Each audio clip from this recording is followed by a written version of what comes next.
Paul Bunyan and the Popcorn Blizzard, an American Tall Tale. What would you do if it snowed popcorn? America is a mighty big land with some mighty big heroes. But Paul Bunyan was the biggest and strongest hero of all. Paul was born in Maine. When he was just a newborn baby, Paul was so big that it took 10 huge trees to construct his crib. It took a herd of cows to keep his milk bottle filled, and an entire wheat field to make the 40 bowls of porridge he ate for breakfast. As fast as some babies grow in 10 years, Paul grew in a single month. His mama had to be very creative when making clothing for her unusual son. She used wagon wheels for the buttons on his shirt. When Paul began to walk, he was so tall that he could cover a mile in a single step.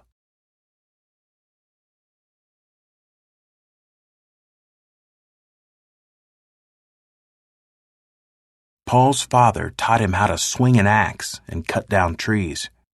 They sold logs from the trees to lumber mills to make wood. When Paul grew older, he decided to head west, where there were plenty of forests. He arrived out west during the winter season that came to be known as the Blue Snow. Nobody could have imagined the winter would be so cold. That air was so frigid that people there shivered and turned blue just thinking about it. It was so cold that even the snow turned blue. One day, Paul was walking over huge blue snowdrifts and brushing the snow off the treetops.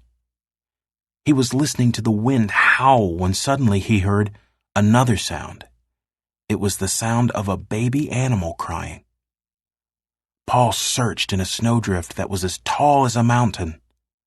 Then he pulled out the biggest, bluest baby ox he had ever seen. Paul named him Babe.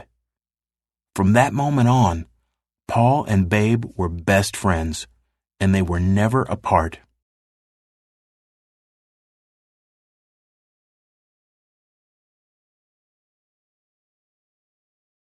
Paul and Babe had fun in the snow while he waited for winter to pass.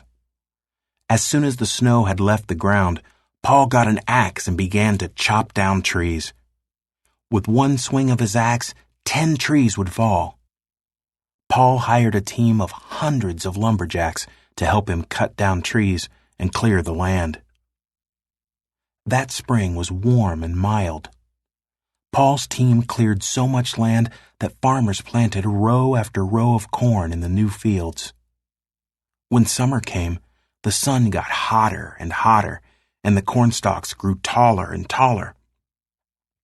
The time came in the growing cycle for the corn stalks to form ears of corn. The kernels of corn on each ear grew bigger and bigger. Paul's team went right on clearing more land for fields.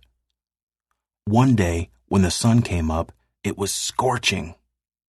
The lumberjacks couldn't work. As Paul walked by, the men rushed to him because his shadow was the only shade for miles. When they complained about the heat, nobody heard anyone else. Their words melted from the heat before they could reach anyone's ears.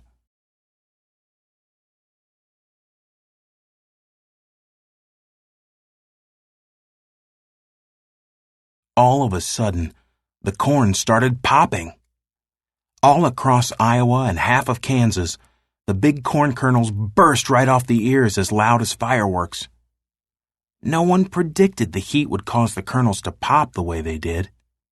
Clouds of popped corn flew through the air and gently sank to earth like giant snowflakes. In fact, Paul's lumberjacks thought the popcorn kernels were snowflakes. "It's a snowstorm," they shouted. The lumberjacks ran inside to put on their jackets, boots, and gloves and ran back out again. Then they began to make popcorn snowmen. They made popcorn balls and had popcorn snowball fights. As for Paul, he just stood and watched his lumberjacks and grinned. He saw that in all the excitement, everyone forgot to think about the heat. He knew his team would soon be back at work chopping trees, refreshed by the popcorn blizzard.